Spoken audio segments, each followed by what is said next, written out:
Welcome to Speaking Cinema, serious movie jibber jabber, a movie podcast broadcasting to you from my pitch black apartment in Hollywood, California. Pay that electric bill. It's dark in here. You know, don't tell me what to do. All right, I can't even see my own. Ow. Yeah. Okay. And also, sit down. Let's talk. Listen to us jibber jabber every single Monday. Stitcher, iTunes, SoundCloud, Twitter, Instagram, Tumblr, Facebook. At Speaking Cinema, rate, review, subscribe to us. I am your host, master of psychological horror, Mr. Jibber Jabber. Hosting with me here today, as always, is a violent criminal searching for some drugs, Kevin. I mean, that's me to a T. Searching for drugs. Also joining us, a young blind lady that we plan on robbing, Emily. Welcome back, Em. Yay! I'm excited for this one. Oh, spoiler alert. There we go. If you're just tuning in for the first time, we are Speaking Cinema, series movie jibber jabber, a movie podcast in which we talk about a movie before seeing it, also after seeing it. Why? For a contextual conversation about the only thing fit to podcast, movies. This is season 10, serious spooky jibber jabber, 2016. A look at some spooky, groovy, ghouly movies. It's what I fuck with. More horror. Yay! Oh, man. The blinds move up and down, the squeaking shoes, and then the killer's knife whisking past her ear. This time on the Jibber Jabber, what did they want with her? 1967's Wait Until Dark. No yay on that one? No, I mean, there's the yays. I just didn't want to be repetitious. This movie, picked by our own Emily. Yep. Frequent collaborator with the show. It is something that I've always wanted to see. Appreciated guest, and we show our appreciation. I torture her by making her watch a bunch of horror movies, but then, hey babe, you gotta pick one. Only one. Throw you This was my pick. Every now and then. Spoiler alert, you did pick Unfriended. I don't know if you're gonna be on that episode or not, I did but you pick did pick Unfriended. Unfriended as well. I did. So, I mean, that's two. Directed by Terrence Young, based on Wait Until Dark by Frederick Knott, a play.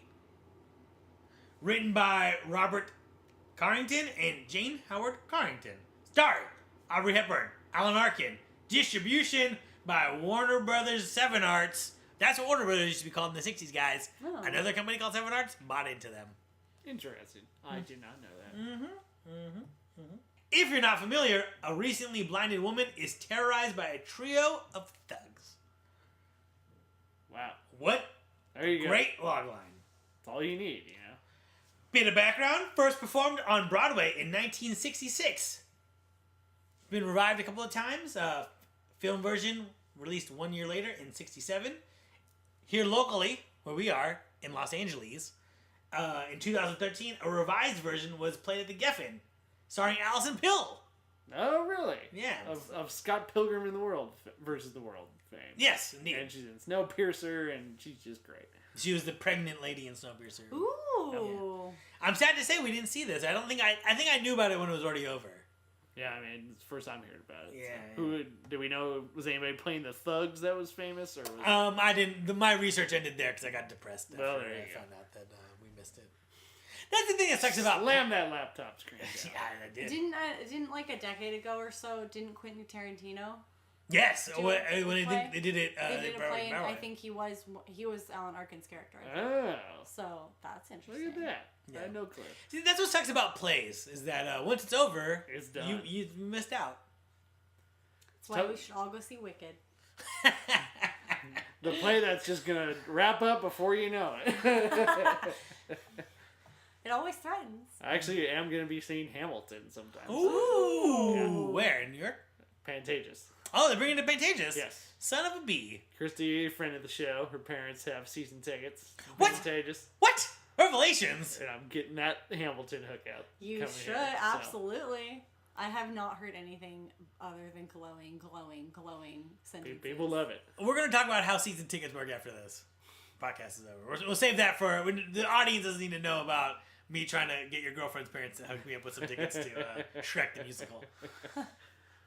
Hepburn was nominated for both the Academy Award and Golden Globe for Best Actress. Zimbalist was nominated for a Golden Globe in the Best Supporting category. I don't know if I'm saying that word right. We're moving on. Rare for a movie considered to be a horror movie. To be given any thought to Or any recognition. awards. Yeah, or any kind of recognition. Because They get Audrey's awesome. it's true. So, I mean, usually we wait till say expectations, but for me, expectations are high for this one. Yeah, me too. If for no other reason, because like, if a bunch of rich old people think that this is a good horror movie, it's like, ooh. I mean, they're usually not moved to say those words. Right. As of this recording, you can find this movie on Vudu, iTunes, and yes, Amazon. Discs also exist. Find it. Check it out. Has anyone here heard or seen of this movie? Never heard of or seen.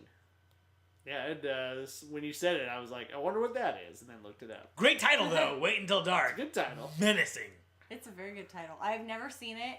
It's always been on my list of things to see, and I can't wait to watch it. I need a peep at this list later. I need to talk to you about some tickets and you about some lists. Uh-huh. And then who I talk to about some lunch around here. I not actively knew about this movie. I had like Bravo used to have, and it was my you guys. This was like my favorite shit ever. Bravo used to have like the top scares of all time, like yeah. the 100 top scares.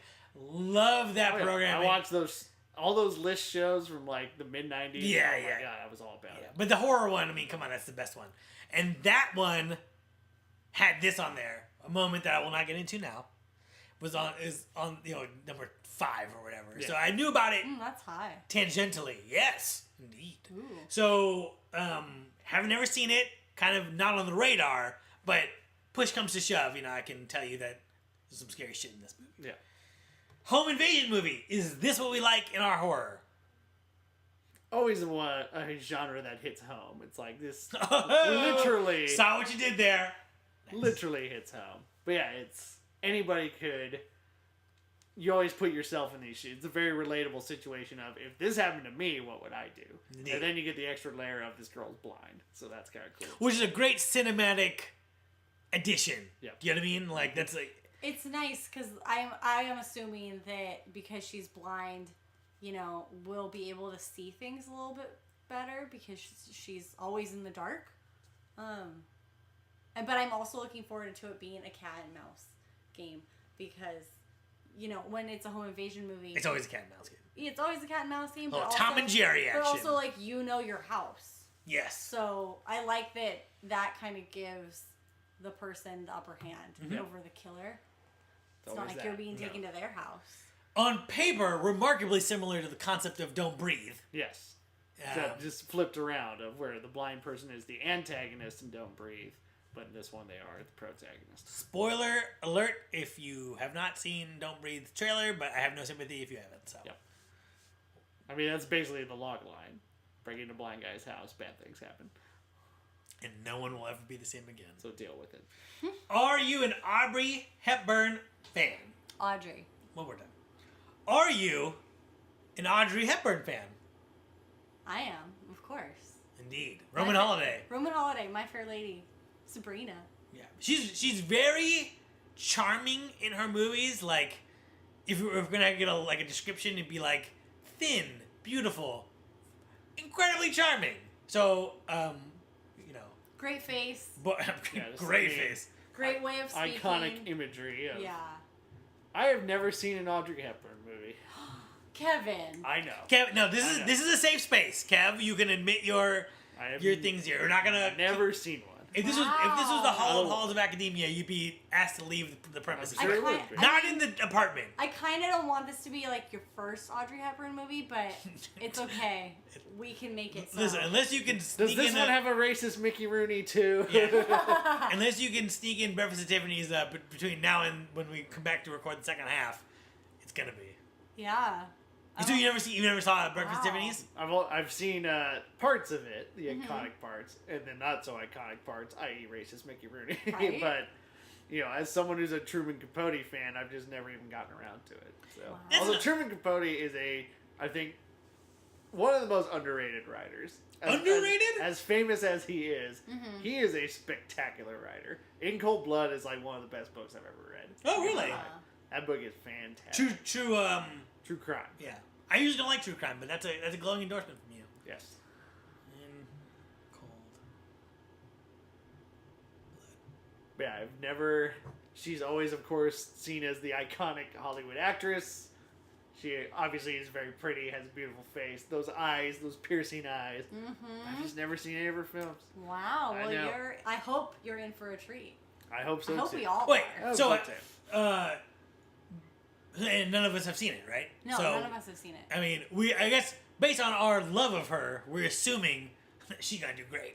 Yeah. And based on everyone's love of this movie, we're assuming it's gonna be great. So based on our expectations for this are pretty high Yeah. all around. You know, Stephen King said this was the scariest movie he's ever seen. Now, Stephen King's also done a lot of drugs. And there's a period of time where he did so many drugs that he says he doesn't remember writing Cujo. Yep. He said there was like no. one beer and cocaine fueled session he wrote Cujo. Ooh. So he doesn't remember it. So. Wow. But he So- still cashed the checks, for God's sake. Which he should. He remembers the He checks. remembers to cash the check. But He's this got a guy for is that. another movie where last year we did The Haunting, which had the endorsement of Martin Scorsese as a scary movie. And we didn't think that movie was very scary. Or good. Or very good, for that matter. Well, I hope this one's better than that one. So there you go. Just saying, those endorsements, they're not always right. So I would like to caveat this by saying I don't expect to be scared because it's from '76 or whatever. 67. 67. My dyslexia coming up. But so I don't expect it to be scary because we've moved on For sure. from what's scary in that time. Yeah. But I do expect it to be solid. So we'll see what happens. Should we just get into this? Also, the guy who directed this directed 3 Bond movies.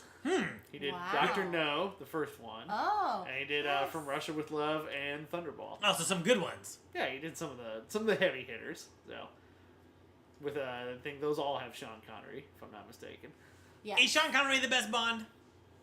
It's Daniel Craig. I don't care what anybody says. Oh, fair That enough. chiseled jaw. He's such a chiseled jaw. Hey, Connery, if you want it, come back and fight him in the cage. All right. Does anyone else want to get and say anything else before we go watch this movie? No, I want to watch it. Let's dig in. Here we go.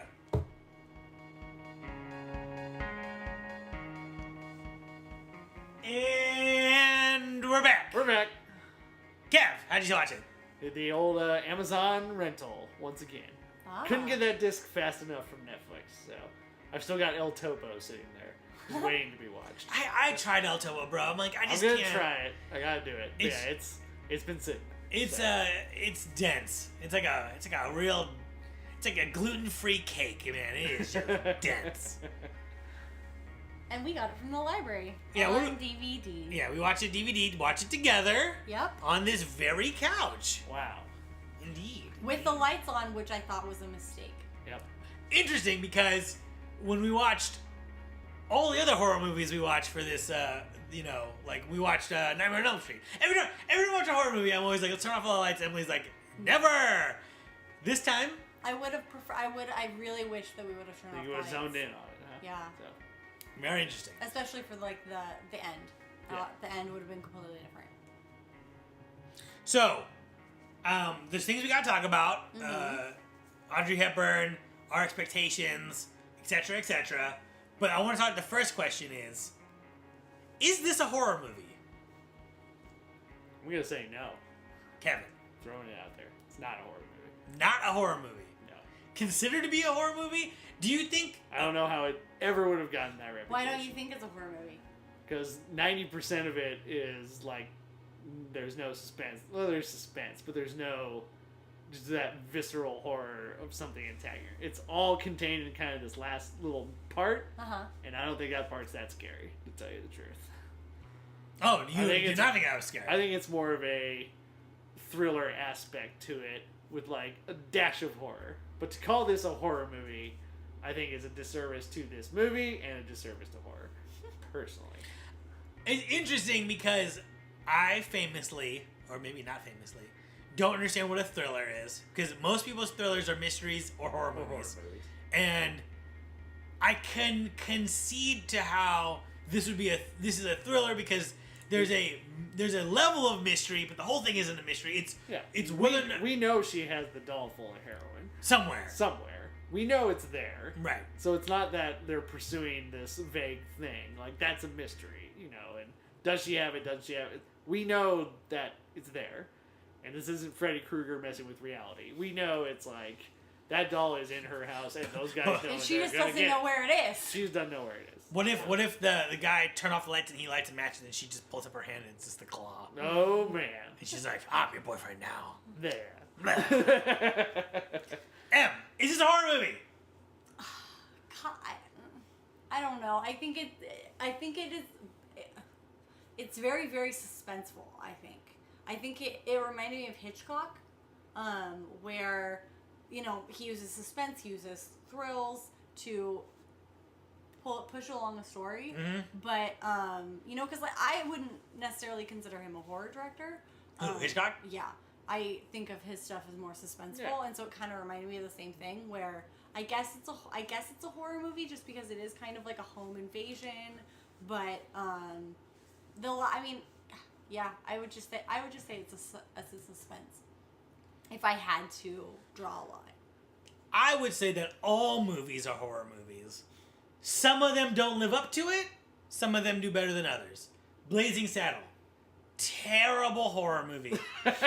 Good comedy though. Schindler's List, terrible comedy.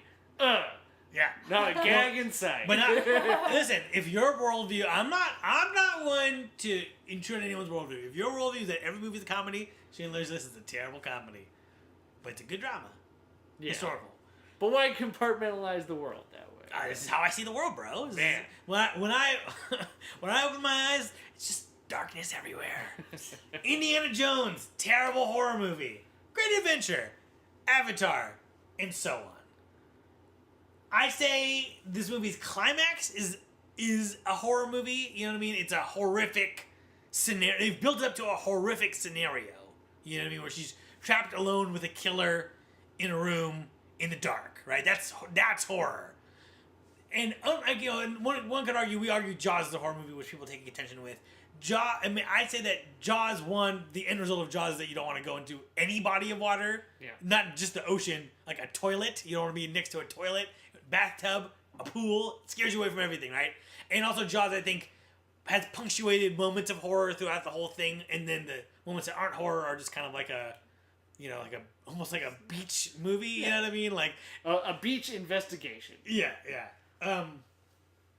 So I'd say that I like horror to be broad as a category. I think a lot of times people are like, when people of a certain age, I'd say like from 30 to 40, or maybe 30 to 50, if you say what's a horror movie, they'll describe you as slasher. Yeah. And so I happily put this into a horror category. It'd probably be on the fringe next to thriller, which is probably the next genre over. And I don't even know what a suspense movie is, bro. I don't know what that is. I know what a mystery is. Suspense. Sure. If someone put a gun in my head and said, "What's the difference between suspense and thriller?" I'd die. Well, we won't do that. Please don't do that.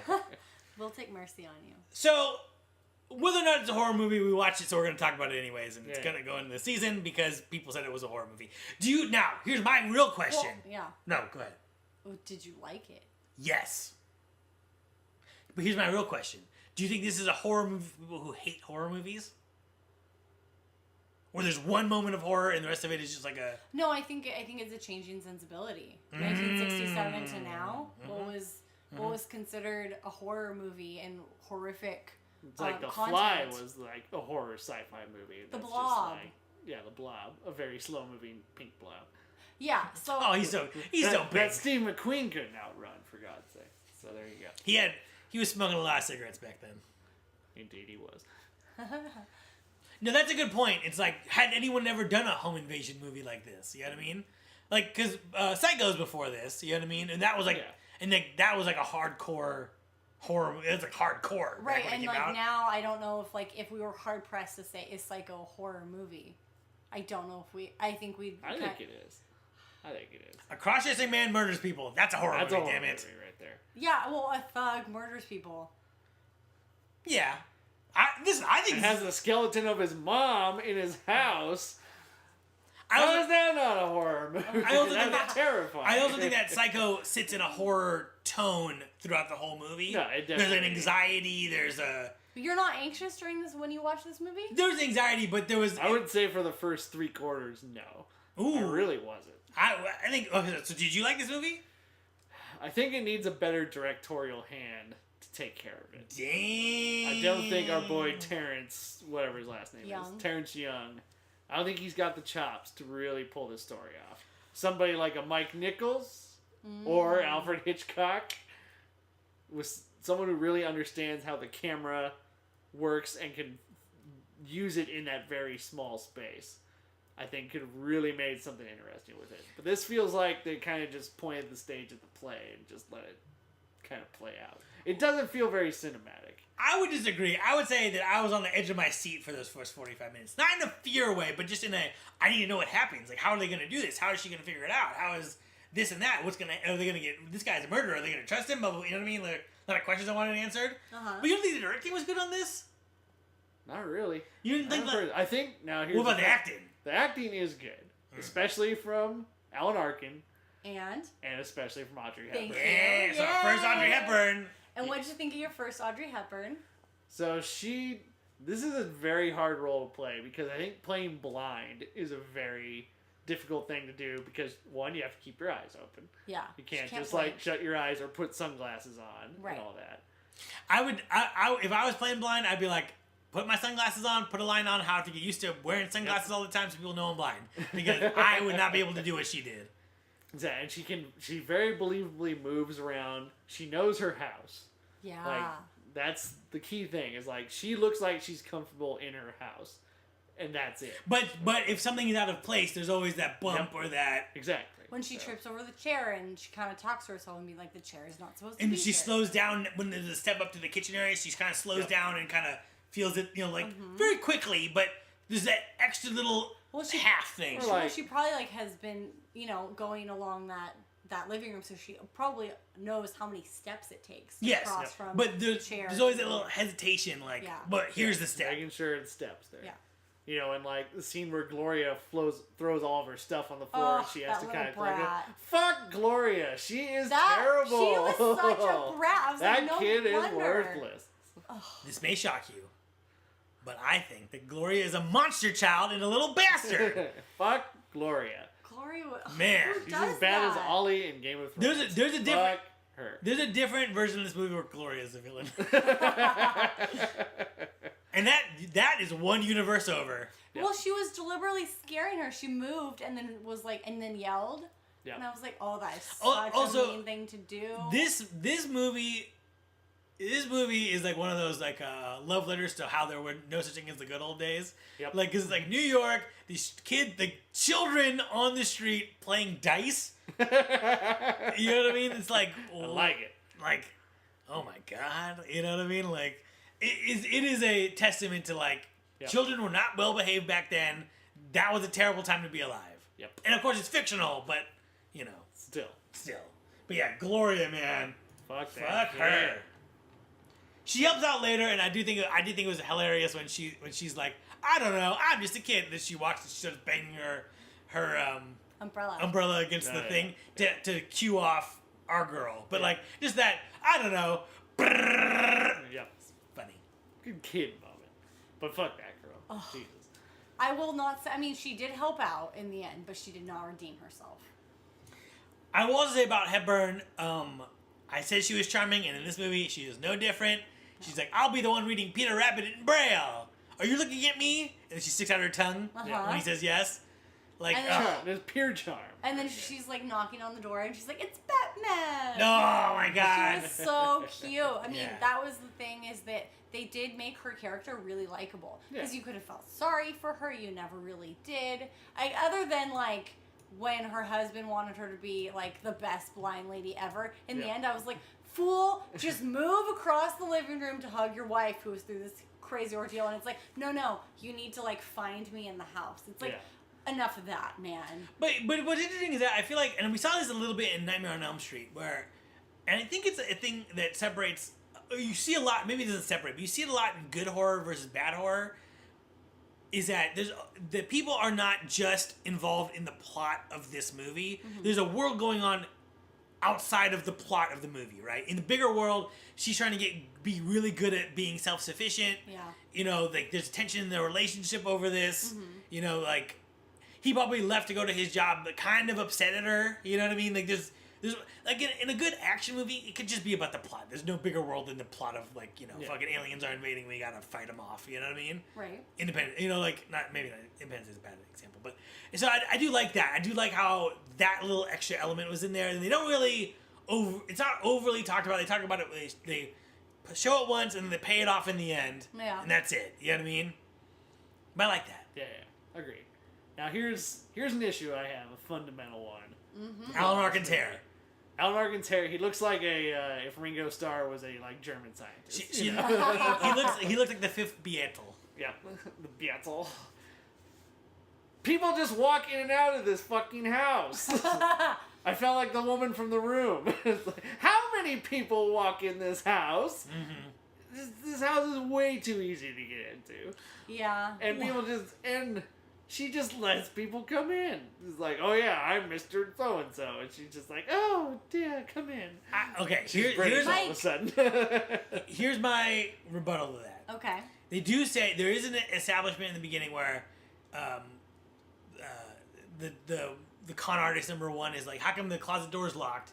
He said they keep it locked. Like, they don't lock the front door, but they lock the closet. It doesn't make any sense. Mm-hmm. So they do try to cover that. And I guess she's blind, so going up the stairs to unlock a door would be kind of hard to do. But if you're blind, I would always want the door locked. I want the door locked.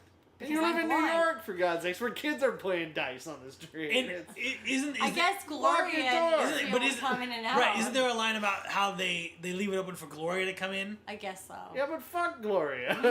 also, this is it's not like it's the 1460s. This is the 1960s. You can make a copy of a key. Yeah, you can give it to a girl. The Ace hardware existed back then. Make a copy of the key, for God's sake. No, that's true. That's true. Yeah, no, I don't know. And yeah, she's just letting these dudes in, and she's recently blind. You think you'd be absolutely paranoid about anybody coming into your house that you didn't know who it was. And it's, I don't know, that whole thing just rings very disingenuous. And then there's this scene where they're wearing like wigs and mustaches and stuff. Like the one guy has a wig on. It's not a good wig. It's Alan Arkin's wearing a wig and a mustache. One, she's blind. She wouldn't see it anyways. Yeah, but we're watching this shit. We're watching it. And maybe that's how he gets into character. She's blind. Two, it reminded me of like a Peter Sellers farce type movie. Of like people playing dress up and disguises and like that. It almost wants to go off into the rails of like a Peter Sellers comedy. And it does not. It took a lot out of the suspense for me of them like trying this whole charade. It plays comical, and I don't think it's supposed to play comical. But at the same time, I know she's blind, so like obviously they are not wearing the wig for her, but they do run into Gloria. So if if he wasn't wearing the wig and pretending to be somebody else, Gloria would have definitely clued into it way faster, and then that would have sped up our timeline. It's also a movie, so the theatricality of it, I think, is welcomed. Mm-hmm. You know what I mean? Sure. And I think it sells you on what eventually is revealed, right? Where he looks so different, and we're like, oh, these bastards. And then she's like, they're wearing the same shoes, and it's like, and then we didn't pick up on that. So I think there's an interaction with the audience there that it's a mislead, right? It's like they look different, so you're like, damn, these guys are savages. And then she's like, but they have the same shoes. Isn't that weird? And you're like, I didn't know. It's like they show you that, like because they point out the fact that they focus on the shoe, and she kind of makes a face, and you're like, I don't really understand.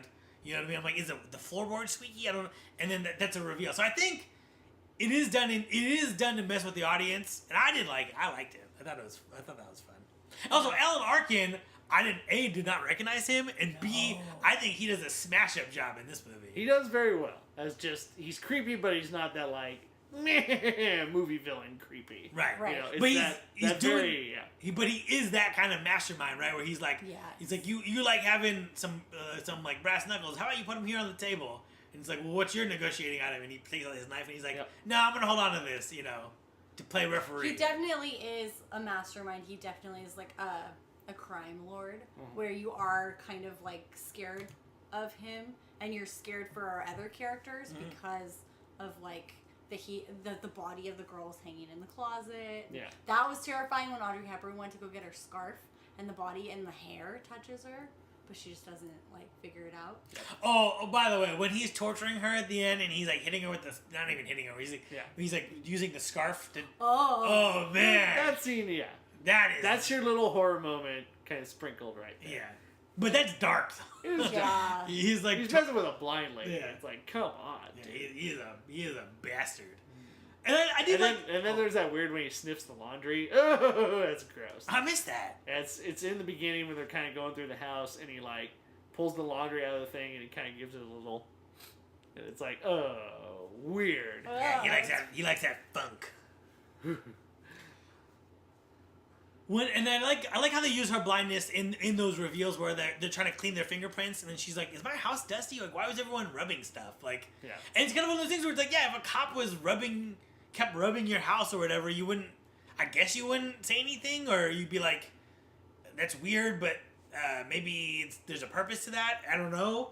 But I like that, like the playing with the blinds and how it's like you think that they're getting one over on her, but she is noticing it, and you know that she's gonna put it together. And I feel like they really sell you on she will figure this out. It's just when and how. Yeah.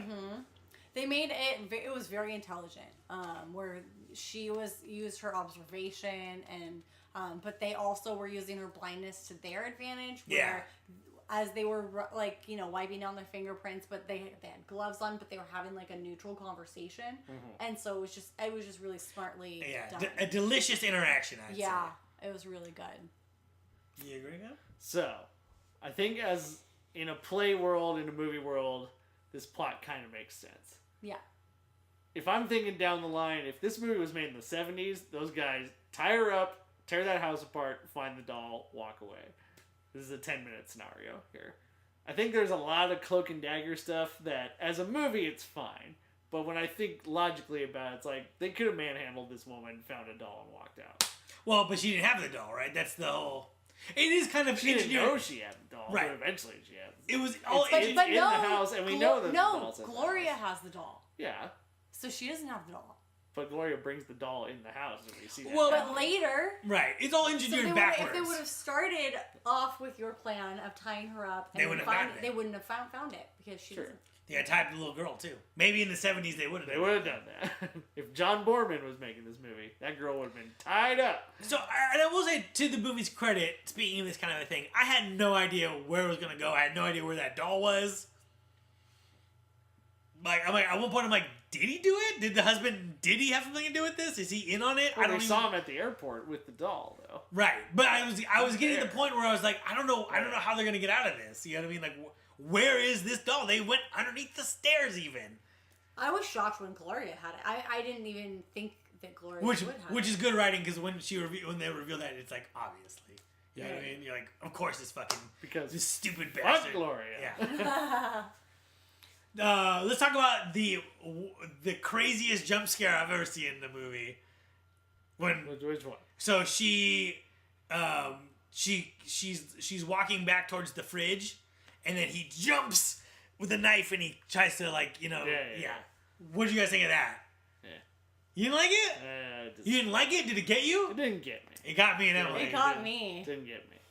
I was not expecting it, and man, he was like a cat. Like, it was like a very horizontal jump. Like, he got far with that jump. True. So, and it was the shadows. It was. I especially like afterwards the T-800 crawl. He's like using a knife to crawl to murder her. Exactly. That is a horrific image, you know. He's just like, Because she doesn't know where he is, and he's Yeah. getting Yeah. closer, and she's in the corner. and then they pay off the unplugging the fridge. Like, I thought that was really good too. That was smart. Yeah, you felt they used it really well where you're like, oh, but there's the towel in the door. Yeah. And she can't see it. She can't find it. But you can't find it because you don't know it's there. And but I do like that she definitely warred with him a little bit because she starts dumping the gasoline on him, and I thought that was so Yep. Yeah, that was smart. really well done. That was so well done. Where it's like, hey, you know, Yeah. you She's no, not- like yeah. I'm not pulling any punches. Exactly. I mean, it's the movie's built up to that, showing her like, no, she is going to be self-sufficient. Uh-huh. This is not going to be a detriment to who I am. Like, it's just going to be something. But I it have to deal wasn't. with. She wasn't malicious about it either. And yeah, It wasn't it's- like I'm gonna kill you. Yeah, but yeah, he starts with the gasoline and is like gonna burn the house down, and then she flips it on him, and then he kind of cowers and is like, "Don't do it! Don't set me on fire, you Yeah. bastard!" And that's the part. That was the scene in particular that I really wanted to see it in the dark, because there were whole swaths of time where we weren't seeing anything on the screen. It was all black, and we could just hear the noises. Yeah. And I was looking at it, or I was researching it afterwards, and when they did show it to audiences on the big screen, that was a time when you could smoke in theaters. Uh-huh. And they were asking people during the last 10 minutes or whatever, please do not light up any cigarettes because we don't want to kill any of the mood. Yeah. And I think that if you were in a theater in 1967 on the big screen, I think that would have been terrifying. I mean, we did have a recent moment in this decade in Kill Bill 2 where they pull that off. Uh-huh. When she's getting buried alive, and it's just a black screen, Yeah. and her breathing, and dirt falling on top of her. I think that would be a really emotional, That was terrifying. when I terrifying saw moment. it in And I theaters. think the same thing would have been true for this. And that's why I wish that we would have been watching it with the lights off, because I think that it would have been a completely different ambiance. And So- you would have had to put your cigarettes away. Exactly. I wouldn't have been able to smoke. And I will say kudos to both Kill Bill and this movie for having darkness be darkness, right? Darkness is the absence of Light. all light. Mm-hmm. And There's so when, no blue fill light yeah, Yeah. coming in saying Right. it's dark. when she It unplugs all is those light bulbs, black. if you can't see, fuck you. It is dark. Yeah, I like that a lot. And yeah, thank God we live in a time where you can't smoke in a movie theater. How fucking annoying would that be? That would be so bad. Gross. Yeah. Disgusting. I also think that the two con men are, especially the one that she interacts with the most, Sam or whatever, Mike. Yeah. Mike, they are charming, and I feel like, you know, like that ending is so good where she's like, give me the doll, and she's like, no, and he's like, you win, you know, we've taken care of this other dude, and we're gonna disappear, and like, you know, it is what it is, kind of, you know, like respect to you, and you know, good day, sir. Like I thought that was all really well done. It reminded me of Panic Room. Have you guys ever seen Panic Oh, yeah. Room? We saw Panic Room together. A great home invasion movie. Yeah, so though I think that Panic Room definitely did take some elements from Wait Until For sure.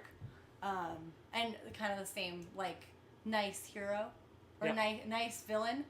A villain that you have, Sympathy for. sympathy for. Yeah, He's doing it almost because he has to. yeah. Yeah. At that point, Forrest Whitaker. oh, Forrest Whitaker.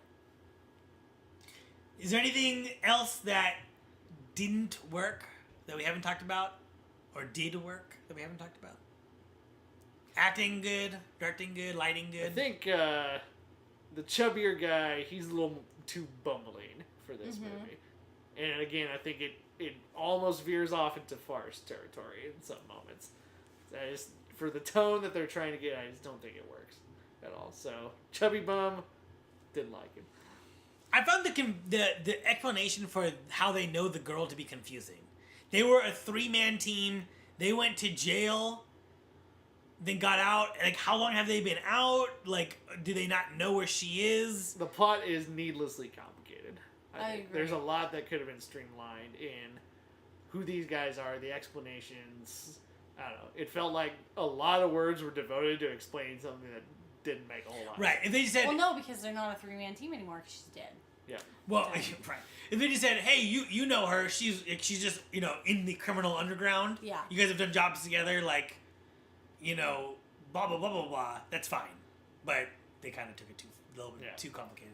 I will say the only thing that I was a little disappointed on was the house. I thought it was gonna be multi-level. I didn't realize it was gonna be an apartment. And I do understand where you're coming from, Kevin, where you say, like, with the camera work, because the camera didn't really move that much.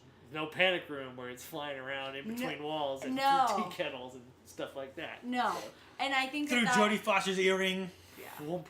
I think that is kind of an homage to the play, the For stage sure. play, where But when- you're looking at. I know. When I'm watching a movie, I want some cinema out there, Exactly. Yeah, but I think that could have been the house could have been explored a little bit more. Yeah. But I do think that instead of them, rotating around each other in a house and like with that kind of a cat and mouse thing, I think that they sparred with their words a lot more than I was expecting. Sure. But in a way that I thought was good. I didn't think that they were going to interact with her and try and like trick her on an intellectual level. I thought they were just going to physically trick her by using her blindness against her and like kind of terrorizing her a little bit more. But that being said, I was okay with the direction that it took. I did like it in that way. Cool.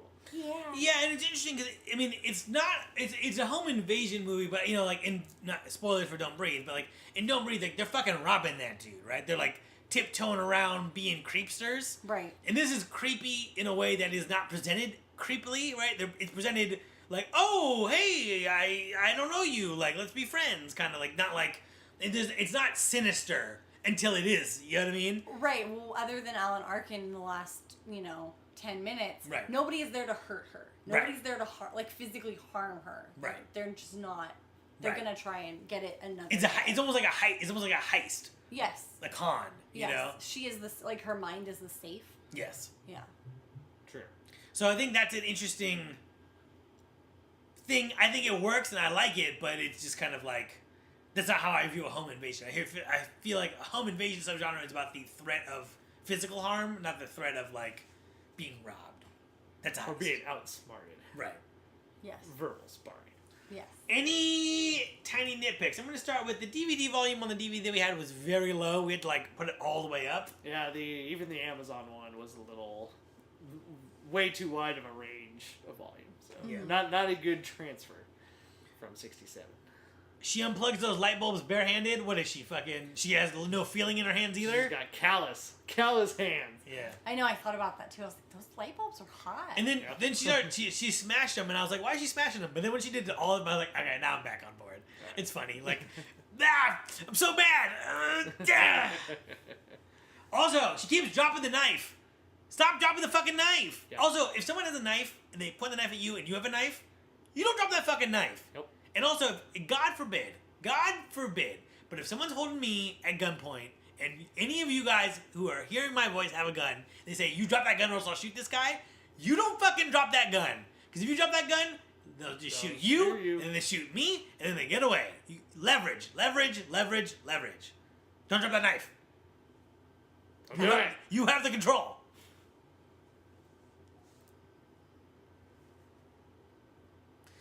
Let's get into some moments of awesomeness.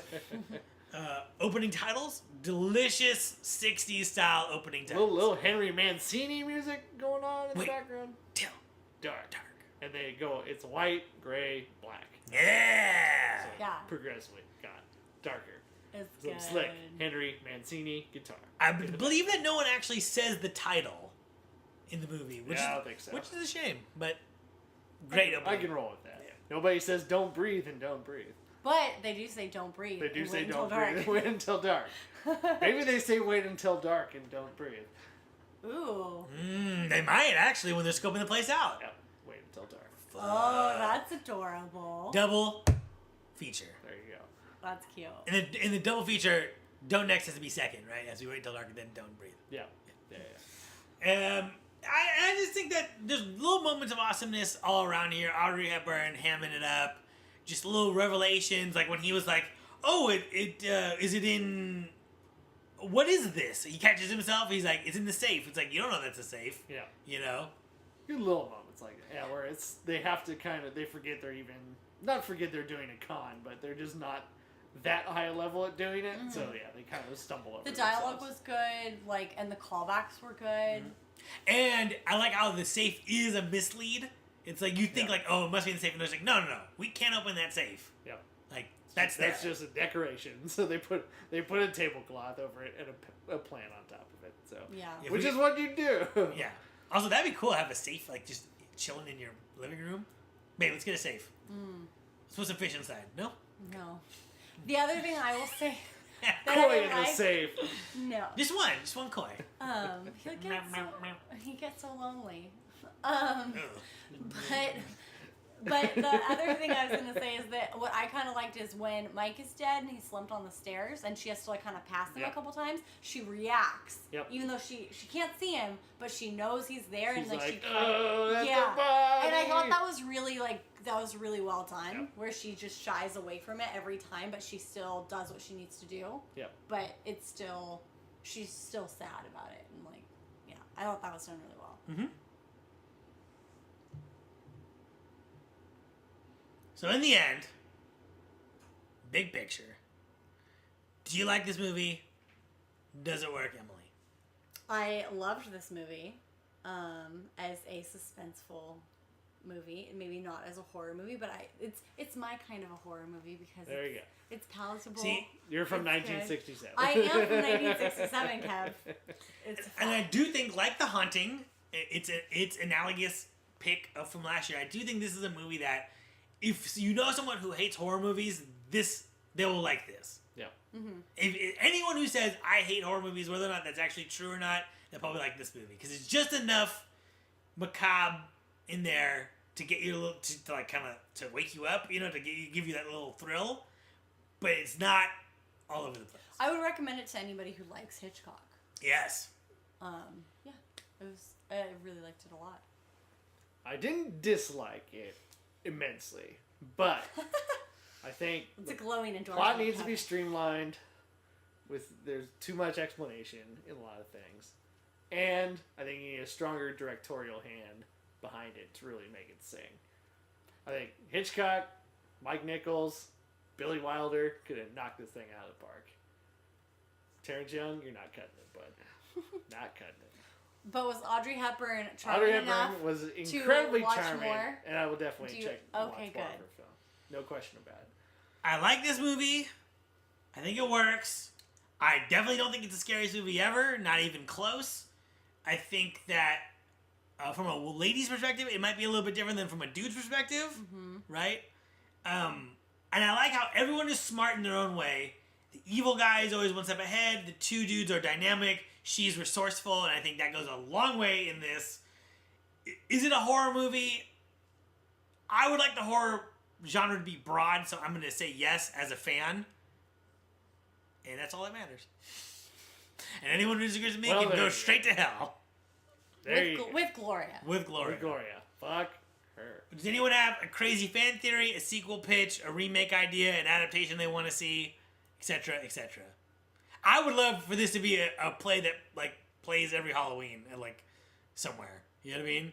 It's just a tight little. It'd be a tight little play. You could do it in that that NoHo theater that does the horror dinner theater thing. Mm-hmm. They could totally play it there. Why not? So, Yeah. All you need is like a room.